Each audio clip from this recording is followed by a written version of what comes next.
Alhamdulillah, pada sore hari ini kita akan sudah mulai masuk dalam penjelasan tafsir lafaz Yasin secara ringkas. Minggu kemarin sudah kita terangkan bahwa sebagian dari penjelasan atau tafsir dari lafaz Yasin adalah ya Sayyidul Insan, Sayyidul Basar, Sayyidul Wujud, Sayyidul Rahmah, dan lain sebagainya. Di dalam kitab Tafsir Ruhul Bayan, jilid 3, halaman 355, Musonif Al-Imam Ismail Haqqi Al-Buruswi, beliau mengutip sebuah hadis qudsi di mana Nabi Muhammad SAW menyampaikan laulaka lama khalaqtul kaun. Dalam hadis yang lain dikatakan laulaka lama khalaqtul aflaq. Dalam hadis yang pertama dikatakan tadi laulaka lama khalaqtul kaun.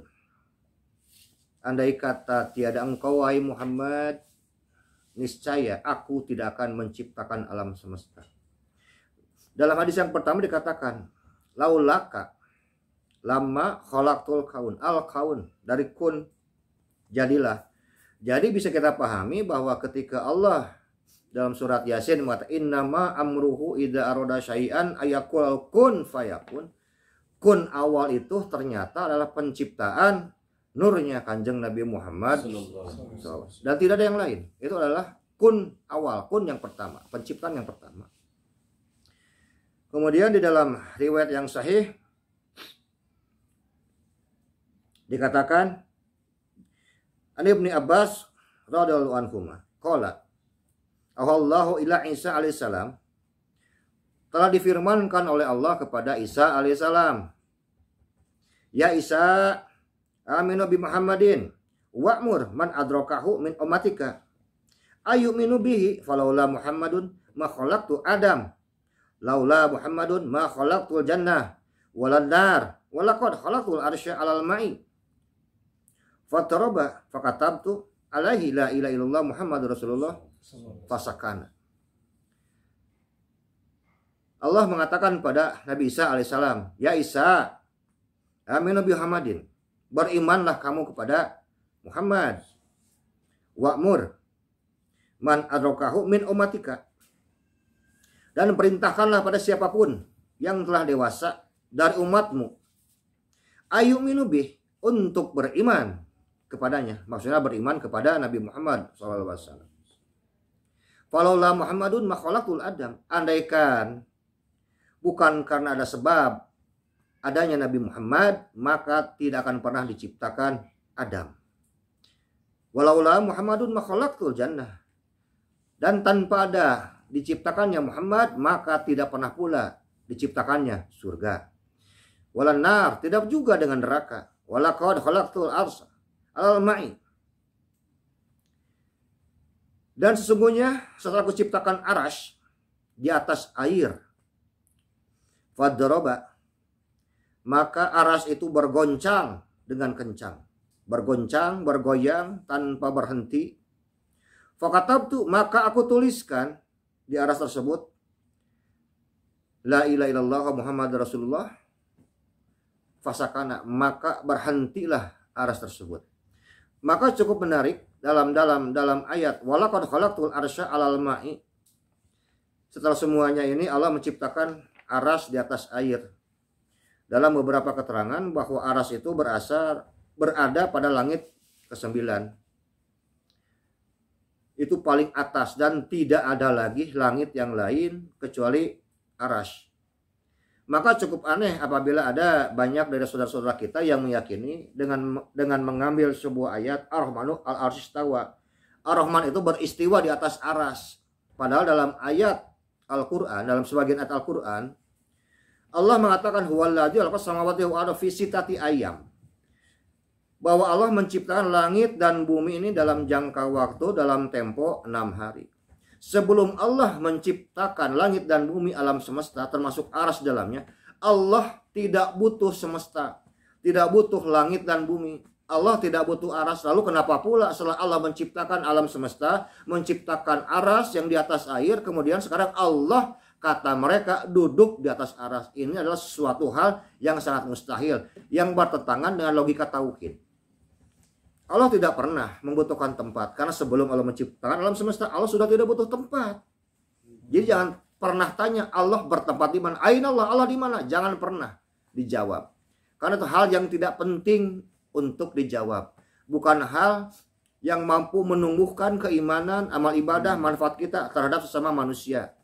Jadi jangan pernah mengatakan bahwa orang-orang yang sekarang menetapkan bahwa Allah berada di aras dan mengatakan jalasa ala ars. Jadi ars istawa dimaknai dengan sekarang jalas, julus, duduk ala ars, duduk di atas aras. Jadi mereka sudah mengumpamakan Allah ini seperti manusia, duduk di atas ars. Dalam aras tadi dikatakan fakatabna la ilaha illallah Muhammad Rasulullah, dan sudah dituliskan. Ini kan sesuatu yang di luar nalar. Bagaimana sekarang nalar kita mampu memahami sebuah langit aras yang Allah ciptakan? Di bawahnya adalah ada air, dan Allah tuliskan di atas aras tersebut tulisan la ilaha illallah Muhammad Rasulullah. Ini sebuah pengumuman. Maka ketika Allah menuliskan lafaz la ilaha illallah Muhammad Rasulullah, Allah umumkan siapa sebetulnya kekasih sejatinya. Ini adalah awal penciptaan Nabi Muhammad yang di alam malakut dikenal dengan nama Ahmad. Allah kumpulkan semua malaikat, Allah kumpulkan semua arwah-arwah para nabi, para rasul, para wali, orang muslim yang soleh dan sebagainya, terus sampai orang kafir. Dalam kitab Tafsirul Bayan itu mereka berbaris-baris. Maka kalau kita mengetahui ada ayat, salah satu ayat potongan ayat mengatakan qalu bala syahidna. Lalu siapa yang berkata syahidna? Itu adalah para malaikat dan para jajaran para nabi, para rasul yang berada pada saf awal, kemudian bersaf-saf, kemudian para wali. Jadi orang yang paling dekat dengan kesaksian ketika mereka menyaksikan nur Nabi Muhammad SAW setelah Allah menuliskan namanya bergandengan pada tiang-tiang aras, mereka semua mengakui bahwa mereka meyakini adanya yang namanya nur Nabi Muhammad SAW. Semua nabi, arwah para nabi, para rasul, para wali, orang-orang yang beriman, termasuk semua malaikat meyakini adanya penciptaan nur Nabi Muhammad SAW. Makanya kalau ada orang yang tidak meyakini tentang penciptaan awal nur Nabi Muhammad SAW, mereka perlu dipertanyakan ketauhidannya, karena tidak ada satu makhluk Allah pun waktu zaman malakut, zaman azali, baik dari bangsa sekarang malaikat, termasuk bangsa jin muslim, bangsa iblis pun sekarang tahu, termasuk sekarang arwahnya para nabi, para rasul, para wali semua menyaksikan qalu bala syahidna adalah nurnya Nabi Muhammad sallallahu alaihi wasallam.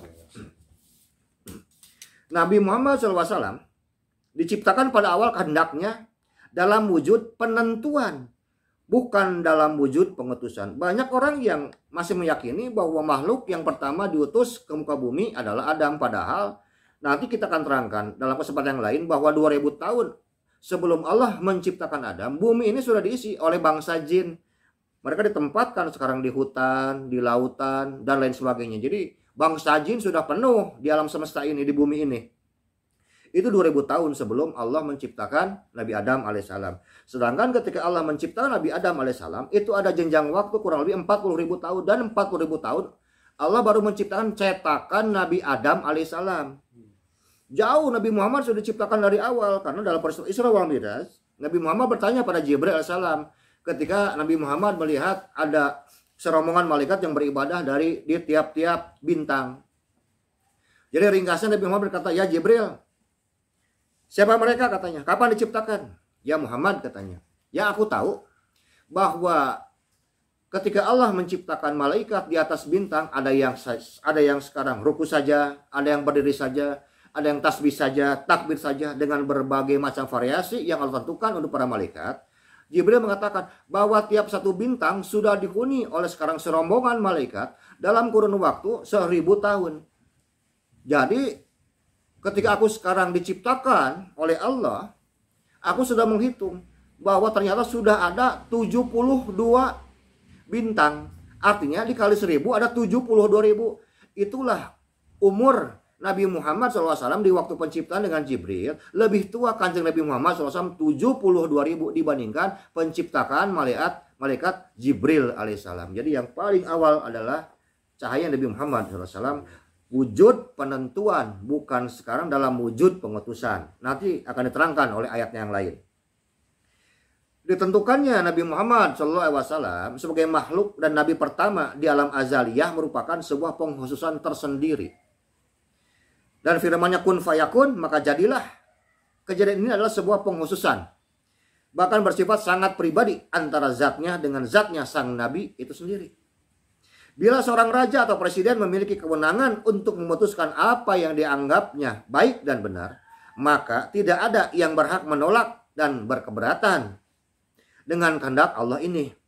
Tidak semua kewenangan atau keputusan harus sesuai dengan selera dan keinginan kita atau harus diterima dengan akal sehat. Padahal di balik itu semua, akal, ruhani, dan keimanan kita sendiri sedang sakit. Kebenaran tentang keberadaan Nabi Muhammad SAW sebagai Sayyidul Wujud secara estafet disampaikan oleh 124.000 Rasul dan 313 sampai dengan 315 nabinya. Hal ini dilakukan agar umat manusia di setiap zamannya senantiasa mengetahui dan mereka pun turut menyampaikan berita ini. Bahkan hal ini termaktub dalam seluruh kitab suci yang pernah diturunkan oleh Allah kepada para nabi-nabinya. Pemberitaan tentang keberwujudannya sang nabi semesta alam, itu Nabi Muhammad SAW, dikenalkan dengan berbagai nama sesuai dengan bahasa yang dipakai oleh setiap nabi tersebut. Misalnya jarak antara Nabi Musa alaihissalam dengan Nabi Isa alaihissalam selama 1900 tahun. Baik dalam Taurat ataupun Injil, Allah mengenalkan sang Nabi Muhammad SAW dengan nama Ahmad, yang berarti terpuji. Sekarang kita lihat bahwa dalam kitab Injil, dalam bahasa Ibrani atau Suryani, dalam Injil yang asli dikatakan bahwa dalam kitab Injil Yohanes, Nabi Muhammad SAW dikenalkan oleh Allah kepada Nabi Musa alaihissalam dan kepada Nabi Isa alaihissalam dengan nama Parakletos atau Parikletos, yang berarti yang paling terpuji. Membuat penafsiran ini menjadi mungkin, dan dengan demikian Ahmad secara umum diterima sebagai nama Nabi Muhammad SAW, baik dalam kitab Taurat ataupun dalam kitab Injil.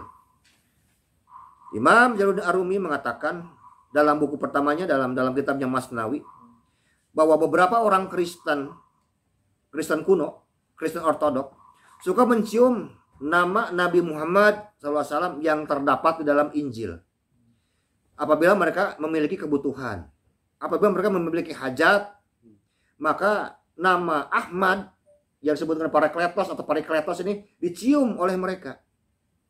Akhirnya orang ini bisa terselamatkan dari hukuman mati lantaran dengan cara mengagungkan, menyium, memuliakan nama Parikletos atau Parakletos disebut dengan Ahmad, yang pertegas adalah Nabi Muhammad SAW.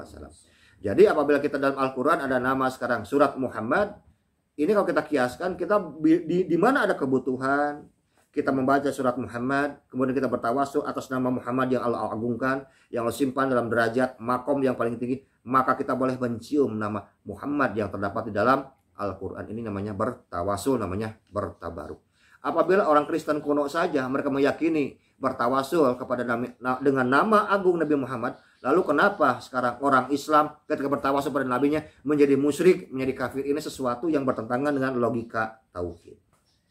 Imam Ibnu Qutaibah berkata, Allah berfirman pada bagian kelima dalam surat Taurat dan disebut Ilya, yang artinya orang yang kekuasaannya ada di pundaknya. Yang dimaksud adalah ada tanda kenabian pada pundak Nabi Muhammad SAW.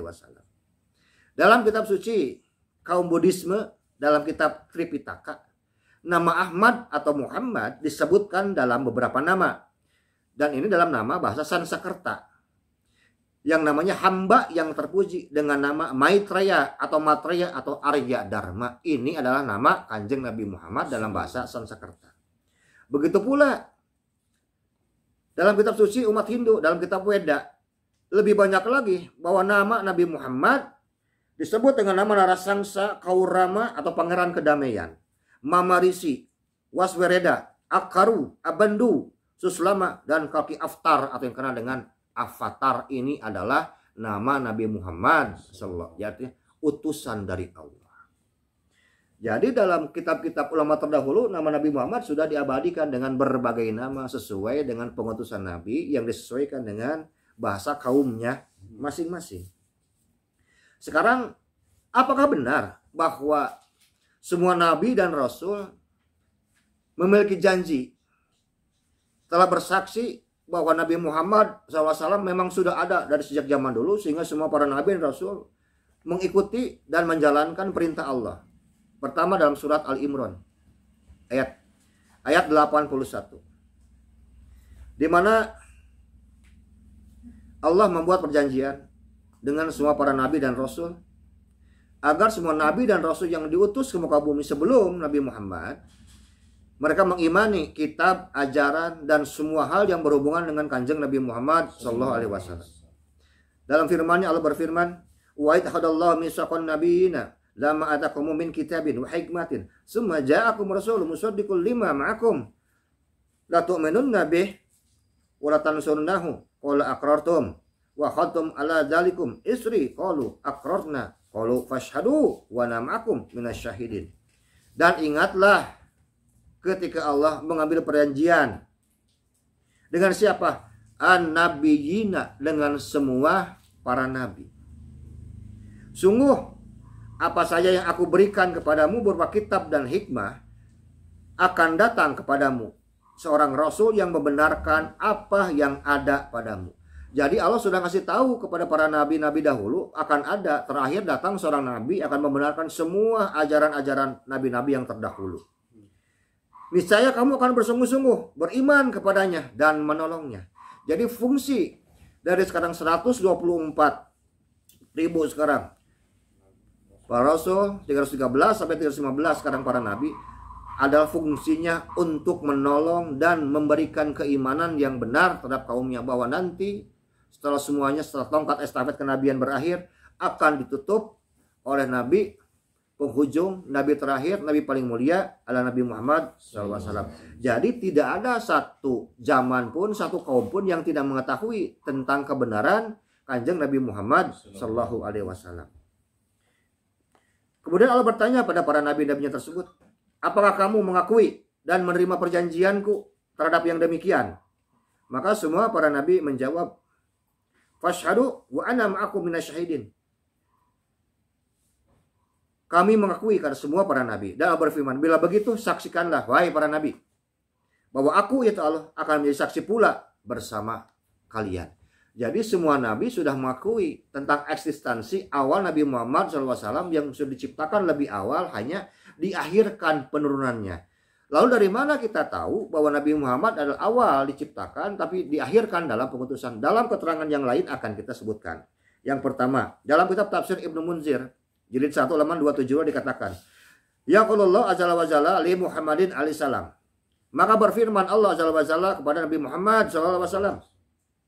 Ayat yang tadi dibacakan, wa idh akhadallahu mitsaqan nabiyina lamma ataakum, sampai akhir ayat. Kemudian faqadallahu lahu mitsaqan nabiyina jami'an bitasdiqi lahu wa nasarallahu mimman khalafahu wadwan dalika ila man amana minhum wa sadaqahum fa basallahu ba'da bunyanun.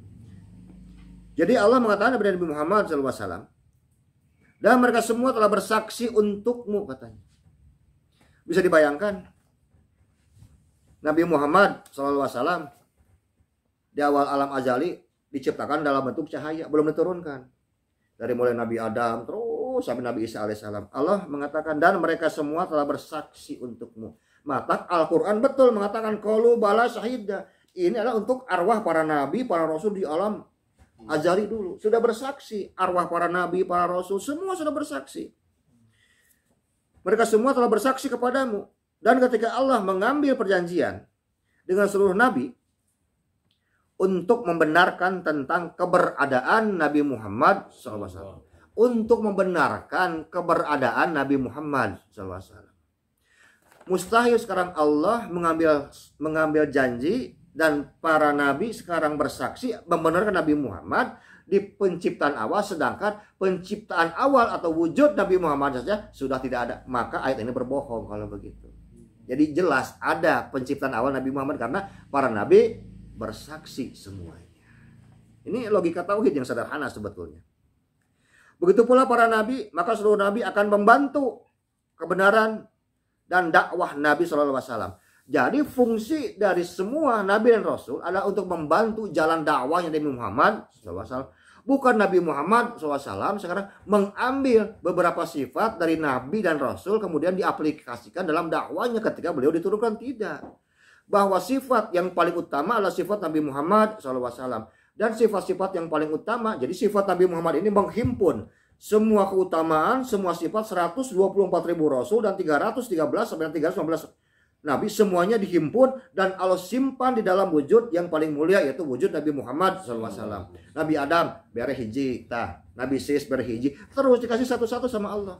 Semuanya jadi bersumber dan berinduk kepada wujud Nabi Muhammad SAW. Bukan Nabi Muhammad mencontoh dakwah mereka, bukan. Mereka menjalankan apa-apa yang telah Allah simpan, bentuk dakwah, sifat dakwah, sekarang strategi dakwah yang Allah simpan dalam wujud Nabi Muhammad SAW. Nah, masih banyak kaum muslimin yang tidak paham tentang siapa sebenarnya kanjeng Nabi Muhammad SAW. Kemudian teruskan, seperti itu hingga orang-orang beriman dan membenarkannya, maka diutuslah Nabi SAW setelah adanya penjelasan. Setelah semua penjelasan ini sampai Nabi Isa alaihissalam, baru Nabi Muhammad SAW kan diutus. Nah, pengutusan Nabi Muhammad SAW di alam azali bukan untuk berdakwah dan mendakwahi para nabi lainnya.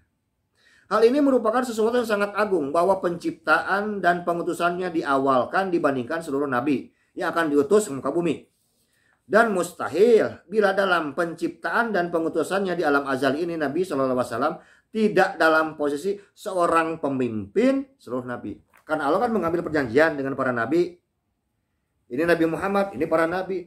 Berarti Nabi Muhammad harus menjadi seorang pemimpin dari seluruh para nabi. Ya tidak mungkin sekarang seseorang akan mengambil janji setia, sedangkan pangkat yang dia miliki adalah pangkat yang paling rendah. Yang rendah harus berbaiat kepada yang lebih tinggi. Ini adalah hukum alam. Allah sendiri yang menyatakan dalam ayat di atas bahwa dirinya telah mengambil perjanjian dengan seluruh para nabi. Maka Nabi SAW pun di alam azali pun dapat dipastikan sudah menjadi nabi.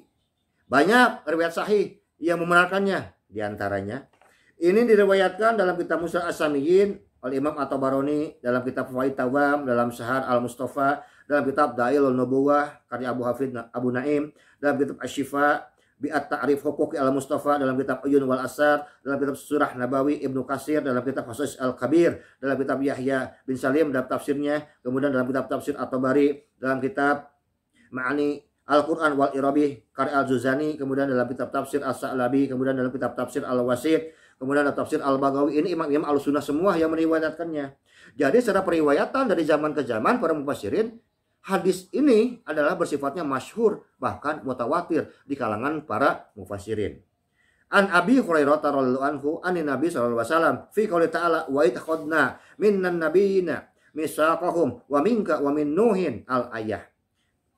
Dari Abu Hurairah, dari Nabi SAW, dalam firman-Nya, dan ingatlah ketika kami mengambil perjanjian dari nabi-nabi dan darimu, dan dari Nuh, dan seterusnya. Ini terdapat dalam surat 33 Al-Ahzab ayat 7. Qala Nabi SAW, kuntu awalan nabiyina fil khalqi wa akhiruhum fil ba'si. Dengan kalimat kuntu. Kuntu sudah dijadikan dari dulu, artinya kuntu itu sudah diciptakan yang dalam masa yang sangat jauh. Awalun nabiyin, kuntu awalun nabiyin. Aku diciptakan sudah pada zaman yang dahulu, awal nabi, menjadi yang paling pertama menjadi seorang nabi. Sebelum Nabi Muhammad dalam bentuk cahaya saja, Nabi Muhammad sudah menjadi nabi. Kalau nabi yang lain tidak, harus diutus dulu, mendapatkan SK khusus baru jadi nabi. Ini adalah sebuah pengkhususan dari Allah kepada kanjeng Nabi Muhammad SAW. Sudah menjadi nabi awal nabiyina. Kapan? Fil khalqi, sewaktu penciptaan. Jadi begitu Allah menciptakan Nur, Nabi Muhammad sudah jadi nabi, sudah menjadi pimpinan semua para nabi. Inilah nabi kita Nabi Muhammad SAW. Wa akhiruhum fil ba'si, dan diakhirkan dalam pengutusan. Penciptaan di awal jadi nabi, dan diakhirkan menjadi penutup para nabi. Oke. Sedikit lagi. Kemudian dalam kitab sahihnya yang lain, Diriwayatkan dalam kitab tafsir As-Sa'labi, dikuatkan juga dengan hadis lainnya dalam kitab Musnad Ahmad bin Hanbal, kemudian dalam kitab Tarikh Al-Madinah, dalam kitab Ar-Rad al-Jamhiyah karya Ibnu Subah, kemudian dalam Sunan Ad-Darimi, dalam kitab Ibnu Asim As-Sunnah, dalam kitab Musnad Al-Bazar, dalam kitab Sahih Ibnu Hibban, dalam kitab Al-Asy'ariyah Al-Ajuri, kemudian dalam kitab Al-Mu'jam Al-Kabir, kemudian dalam kitab Al-Mustadrak Imam Al-Hakim, dan terakhir dalam kitab Syu'abul Iman Imam Al-Baihaqi. Su'ilan Nabi SAW, ada seorang sahabat yang bertanya pada Nabi Muhammad SAW, mata kutib tak nabiyan. Ini luar biasa kalimatnya. Mata kutib tak nabiyan. Di manakah engkau dijadikan nabi? Kata sahabat ini. Qala, Nabi Muhammad menjawab, kutib tak nabiyan. Aku sejak dahulu sudah dijadikan seorang nabi.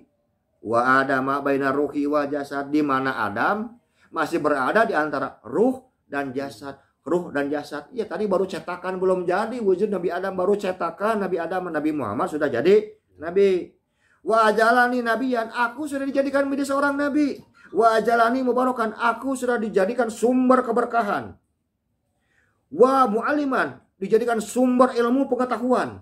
Lil khairi, dengan berbagai kebaikan. Aina makun, dari dulu aku sudah jadi seperti ini. Inilah salah satu mukjizat Nabi Muhammad SAW yang jarang ditemui keterangannya. Bahkan orang yang sudah tahu pun jarang beriman. Makanya banyak orang yang mereka beriman pada Nabi Muhammad, beriman secara selewat. Mereka beriman pada Nabi Muhammad tapi tidak mengimani semua kekhususan, semua keutamaan, semua mukjizat yang Allah berikan kepada beliau. Bahkan dalam keterangan yang lain bahwa Imam Ibnu Hajar Al-Haytami mengatakan bahwa Allah memberikan mukjizat pada Kanjeng Nabi Muhammad SAW. Beliau telah mengumpulkan 3 kaul, ada yang mengatakan 100 mukjizat, ada yang mengatakan 500 mukjizat, ada yang mengatakan 1000 mukjizat. Kalau kita ambil tengah-tengahnya, Nabi Muhammad artinya memiliki 500 mukjizat dari Allah Subhanahu wa taala.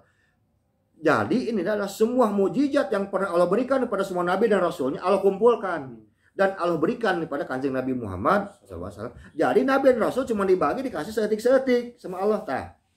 Padahal semuanya bersumber dari Kanjeng Nabi Muhammad SAW dan tidak pernah berkurang. Nah, inilah salah satu penjelasan dari lafaz kata Yasin itu sendiri secara ringkas. Masih ada sedikit lagi.